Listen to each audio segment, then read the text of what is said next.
Bonjour à tous et bienvenue dans le 6h30. Samedi 12 août 2023, une date très importante pour la Côte d'Ivoire. Elle inaugure ce jour son 5e pont, véritable joyau architectural.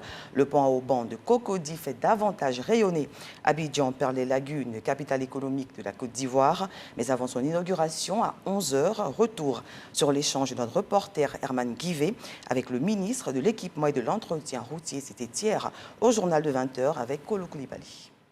Nous sommes ici sur le 5e pont, ce 5e pont qui sera donc inauguré par le chef de l'État, Alassane Ouattara, et les équipes de la RTI sont présentes ici pour justement préparer cette retransmission en direct. Nous avons eu l'heureuse occasion de rencontrer monsieur le ministre de l'Équipement et de l'Entretien routier, le ministre Amédée Kofi Kwaku, venu avec ses équipes faire un dernier tour d'horizon certainement avant l'événement, avant l'heure H. Monsieur le ministre, bonsoir. Bonsoir Herman. Alors demain, le président de la République va procéder à l'inauguration de ce pont. Peut-on dire que tout est fin prêt, monsieur le ministre? Oui, effectivement, tout est fin prêt. Le président de la République nous fait l'honneur d'ouvrir ce pont lui-même à la circulation. Et ça sera donc demain à 11h.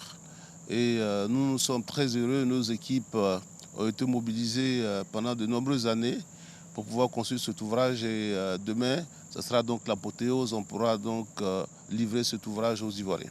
Alors, monsieur le ministre, peut-on dire que demain, juste après cette inauguration, le pont sera livré à la circulation? Ah oui, effectivement, comme vous avez vu qu'il y a des installations pour l'ouverture officielle, on pense que dès qu'on finit, le temps qu'on démonte, donc demain c'est samedi, dimanche, dans l'après-midi, dès qu'on aura fini de démonter, l'ouvrage sera livré à la circulation. Il n'y a pas de problème, c'est un bel ouvrage, les Ivoiriens l'attendent, les Ivoiriens veulent le visiter, veulent l'emprunter, donc nous allons démonter rapidement toutes les installations de sorte que les Ivoiriens puissent passer. Alors, monsieur le ministre, les travaux de ce pont, pour être plus pratiques, les travaux de ce pont ont débuté en 2019. Peut-on dire que les délais ont été tenus? C'était prévu pour environ une trentaine de mois. On en a fait 45, simplement parce qu'entre-temps, il y a eu le problème de la Covid. Toutes les usines étaient fermées parce que tous les éléments qui constituent le pont, la partie métallique, c'est quand même 7000 tonnes d'acier qu'il fallait importer. Avec la fermeture des usines, tout ça, ça a pris un peu de temps.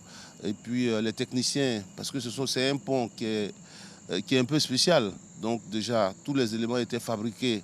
On a mis sur un bateau, tout ça est arrivé ici. Il fallait venir les souder. Les spécialistes n'étaient pas disponibles à tout moment. C'est pour ça qu'on a pris environ 15 mois de retard. Mais aussi, comme c'est un pont un peu spécial, il fallait qu'on s'assure de la solidité de cet ouvrage. Donc il fallait faire toutes les vérifications techniques avant la fin de l'ouvrage. Alors, monsieur le ministre, une question que se posent les Ivoiriens, ce pont sera-t-il à péage? Devra-t-on payer pour passer? Non, sur celui-là, non. Sur celui-là, le pont, il sera... C'est une mesure exceptionnelle, monsieur le ministre? Non, non, pas du tout. C'est pas parce que c'est une mesure exceptionnelle. C'est compte tenu de sa spécificité. Ça traverse juste la baie. C'est pas très, très grand. Et puis, on avait voulu que ce soit ainsi. Alors, monsieur le ministre, on a vu des jeunes Ivoiriens, plusieurs jeunes Ivoiriens, des centaines de jeunes Ivoiriens mobilisés pour la construction de ce pont. Quelle pourrait être la plus-value pour ces jeunes Ivoiriens en termes de participation à la construction de ce pont? Alors, vous savez, cette année, c'est l'année de la jeunesse. Mais on note que pendant les 45 mois qu'ont duré donc les travaux de ce chantier, de nombreux jeunes sortis de nos écoles et même qui apprennent donc le métier ont travaillé sur ce chantier. J'ai parlé donc des éléments métalliques qu'on a soudés pour faire le pont à haubans. J'ai exigé que, parce que les Chinois, l'entreprise a fait venir des gens de l'extérieur pour faire les soudures. Nous avons souhaité que les jeunes Ivoiriens apprennent à faire ces soudures-là. Parce que ce n'est pas tous les jours qu'on rencontre ce genre de construction. Le pont haubanais, en Afrique de l'Ouest, c'est le second. Après le pont de Lekki, qui a une hauteur, dont le mât a une hauteur de 91 mètres. Nous, on a un mât qui est autour de 108 mètres, donc qui est légèrement supérieur, plus haut que l'immeuble du Postel. On a eu des fondations un peu spéciales pour le pont. Donc ça a permis donc aux jeunes Ivoiriens d'apprendre. Et même quand vous voyez au niveau de l'éclairage, les LED, on a près de 4500 LED. C'est la première fois qu'on a comme ça un pont Et monsieur qui le est ministre, éclairé. avec beaucoup de plaisir déjà qu'on aperçoit en arrière-plan, certainement que nos téléspectateurs peuvent s'en délecter, les couleurs que renvoient ces LED. Ah oui, non, pour l'instant, comme demain c'est l'inauguration, on a mis orange, blanc, vert. On pourra, pendant la fête des amoureux, allumer tout en rouge. Et le jour où il va y avoir la visite d'un président quelconque, un président d'un autre pays, on pourra mettre les couleurs de ce pays-là. Le pont qui pourra donc s'adapter à l'événement. en fonction de l'événement qui a lieu. Voilà. Merci monsieur le ministre. Kolo Coulibaly, c'était à l'instant le ministre de l'équipement de l'entretien routier, le docteur Amédée Kouakou, avec qui nous avons donc échangé. Restez donc sur les antennes de RTI1 pour vivre en direct cet événement majeur. Avec notre reporter Mama Traoré cette fois, revenons sur les temps forts de ce chantier. 22 mars 2019, le défunt Premier ministre Amadou Gon Coulibaly lance le premier coup de pelle du 5e pont d'Abidjan. Selon la maquette projetée, ce sera un pont à haubans perché au-dessus du chenal de la baie de Cocody, censé fluidifier le trafic entre les communes du plateau et de Cocody. Après le lancement des travaux, il faudra plusieurs mois à l'entreprise chinoise chargée d'exécuter le chantier pour s'installer. Contre toute attente, survient la pandémie de Covid fin 2019, ce qui va ralentir les travaux dans cette phase initiale. À la date du 16 décembre 2020, le chantier n'en est qu'aux travaux préliminaires de la fondation du pylône. Les ouvriers procèdent notamment au ferraillage de la semelle qui aura une hauteur de 5 mètres, c'est-à-dire le niveau supérieur de la fondation du pylône, qui repose sur des pieux déjà établis jusqu'à 80 mètres de profondeur sous le sol de la baie de Cocody. Peu à peu, le chantier atteint sa vitesse de croisière. Novembre 2021, c'est au tour des piles de l'ouvrage de se dresser de part et d'autre de la baie. 7 mois plus tard, juillet 2022, c'est la pose des tabliers métalliques importés de Chine et assemblés sur place. Le pylône lui a déjà pris forme et s'achemine vers sa cime.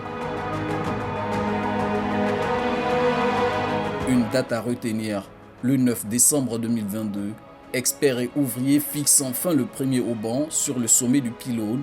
S'enchaînent les 18 autres dans les semaines qui suivent jusqu'à février 2023. Cette étape précède le bitumage de la chaussée et les œuvres de finition entre février et juin 2023.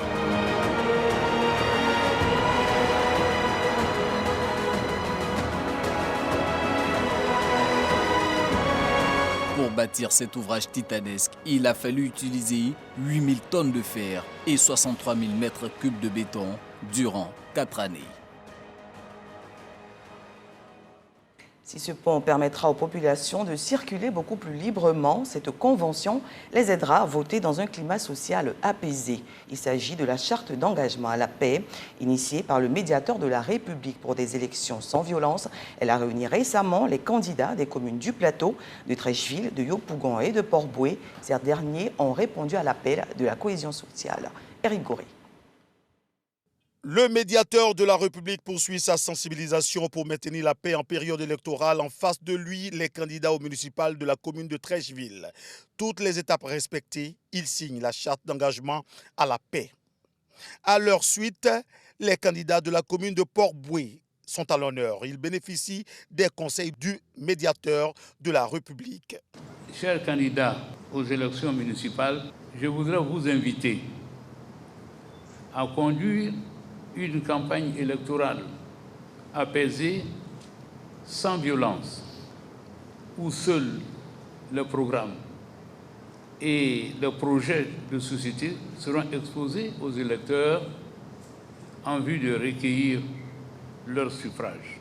Ils prennent connaissance de la charte d'engagement, la signent et immortalisent le moment. Après eux, les candidats de la commune du Plateau s'installent. Ils procèdent de la même façon, preuve de leur adhésion totale à l'idée. Signature de la charte et immortalisation du moment avec le médiateur de la République. Après eux, les candidats au municipal de Yopougon sont reçus dans le même décor et la même disposition.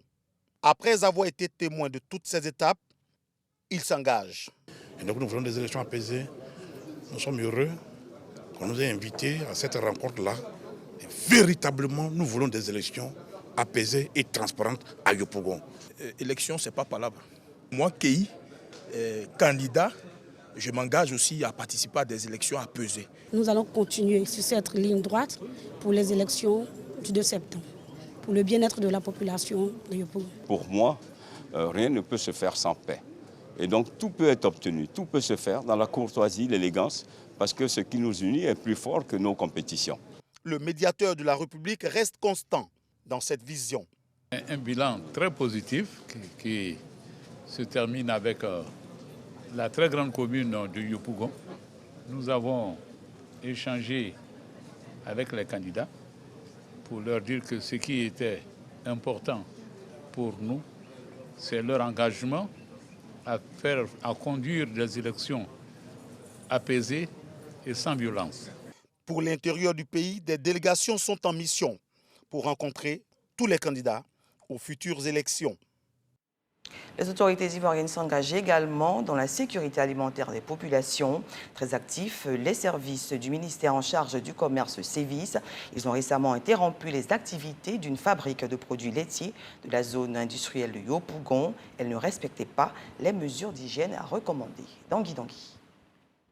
Des produits laitiers, notamment de la crème, du yaourt et du déguet, sont fabriqués ici, dans cette usine située dans la zone industrielle de Yopougon. Cette fabrique vient d'être fermée temporairement par les services du ministère du Commerce pour conditions d'hygiène et de production sommaires. Je ne suis pas aux normes, certes, mais nous ne sommes pas clandestins. Et donc, nous allons faire en sorte de pouvoir respecter les normes. Ils vont nous conseiller, nous guider, pour qu'aujourd'hui, nous puissions être aux normes pour prendre réellement notre place dans ce développement. La chaîne de production des produits laitiers dans cette usine ne respecte aucune norme exigée selon les agents du ministère du Commerce qui ont mené l'opération. Ils annoncent des sanctions. On a constaté qu'effectivement, cette unité détenue par l'opérateur M. Olivier travaille dans des conditions insalubres. Nous avons vérifié toute la chaîne de fabrication, depuis le stockage des matières premières jusqu'aux produits finis. Et le constat que nous avons fait est vraiment alarmant parce que les conditions de production du lait et des produits laitiers qui sont consommés par l'ensemble des populations et surtout par nos enfants ne respectent pas les conditions de production et surtout d'hygiène alimentaire. Donc il sera sanctionné conformément à la loi. Cette mission qui a abouti à la fermeture temporaire de cette fabrique de produits laitiers a été menée par les agents de la Société de gestion et de développement des infrastructures industrielles ce jeudi, en collaboration avec ceux du ministère du Commerce.